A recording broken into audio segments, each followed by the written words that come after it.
இன்னைக்கு திரை வெளிச்சத்துல மிஸ்டர் எக்ஸ் படத்தை பத்தி பார்க்க போறோம். ஆர்யா, கௌதம் கார்த்திக், சரத்குமார், மஞ்சு வாரியர், அனன்யா, கால்நலி வந்த மற்றும் படம் நடித்திருக்காங்க. இந்த படத்தை மனு ஆனந்த் டைரக்ஷன் பண்ணிட்டாரு. அவர் ஏற்கனவே எஃப்ஐஆர்ங்கிற படத்தை டைரக்ஷன் பண்ணவர். அந்த படம் ஒரு நல்ல ரசிகர்கள்ட்ட நல்ல வரவேற்கப்பட்ட படம்.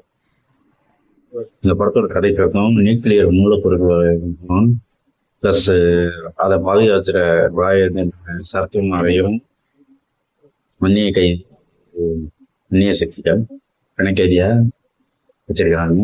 அவரை மீட்கிறதுக்காக தலைமை அதிகாரி மஞ்சு வாரியார் ஒரு அசைன்மெண்ட் ரெடி பண்றாரு. அதுக்கு ஆர்யாவை அசைன் பண்ணி அனுப்புறாங்க. ஆர்யா அதுக்கப்புறம் அவரை போய் ஒரு மீட்டாரா, அதுக்கப்புறம் என்ன நடந்ததுன்னா படத்தோட போயிருக்காரு. இது ஒரு ஆக்ஷன் ஸ்பைக்கர்ல ஜானர்ல எடுத்துருக்காங்க. நிறைய ட்விஸ்ட் அண்ட் டர்ன் படம் இருக்கு.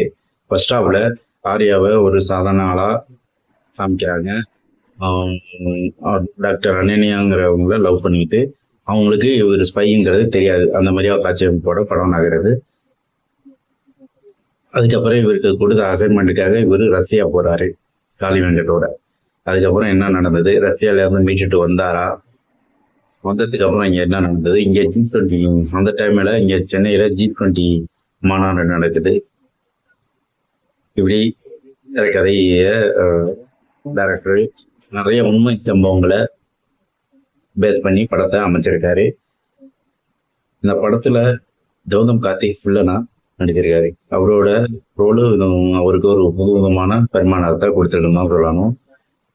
இந்த படத்துல சரத்குமாரோட ஆக்டிங்கும், அவர் ஒரு ரா ஏஜெண்டா வராரு, அவருக்கும் ஒரு சில ட்விஸ்டுகள்லாம் இந்த படத்துல இருக்கு. ஆதில்யா ரவி அவங்க ஆர்யாவோட தங்கச்சா வராரு. அவங்களுக்கும் அவங்க வந்ததுக்கு அப்புறம் ஒரு சில ட்விஸ்டுகளும் இந்த படத்துல இருக்கு. இதே மாதிரி ஃபர்ஸ்ட் ஹாஃப் அந்த நியூக்ளியர் பாம்பை தேடி ரா ஏஜெண்ட் மீட்கிறதுக்காக போற மாதிரியா கதைகளை அமைச்சிருக்காங்க. செகண்ட் ஹாஃப்ல நிறைய ட்விஸ்ட் அண்ட் டேர்னோட நிறைய ட்விஸ்ட் ஓப்பன் ஆகுது. அதுல ஒவ்வொருத்தருக்கும் ஒரு சில ஃபிளாஷ்பேக் கதைகளை டைரக்டர் காமிச்சிருக்காரு. இந்த படத்தோட பிளஸ்ன்னு பாத்தீங்கன்னா மேக்கிங் சொல்லலாம். ஒரு ஹாலிவுட் படம் லெவல்ல படத்தை மேக்கிங்ல நல்லா விஷுவலா காமிச்சிருக்காரு டைரக்டர். அவரோட டைரக்ஷனை உண்மையிலே பாராட்டிதான் ஆகணும். படத்துக்கு ஒளிப்பதிவும் நல்லா இருக்கு. பேக்ரவுண்ட் மியூசிக்கும் அந்த ஸ்பைக்கர்ல ஜானருக்கு ஏற்ற மாதிரியா பேக்ரவுண்ட் மியூசிக் டைரக்டர் படத்துல பிளஸ் ஆர்யாவோட ஆக்டிங், மஞ்சு வாரியரோட ரோலு, ஹீரோயின் அவர் அண்ணனியோட ஆக்டிங்கு எல்லாமே நல்லா இருக்கு. கௌதம் கார்த்திக் புது விதமான ஒரு வில்லன் ரோலா பண்ணியிருக்காரு. அவருக்கு இந்த ரோல் ஒரு தான் சொல்லணும். அவரோட சினிப்பு இதுல சரத்குமார் ரோடு அவர் கொடுத்த ரோலை கச்சிதமா நீட்டா பண்ணியிருக்காரு.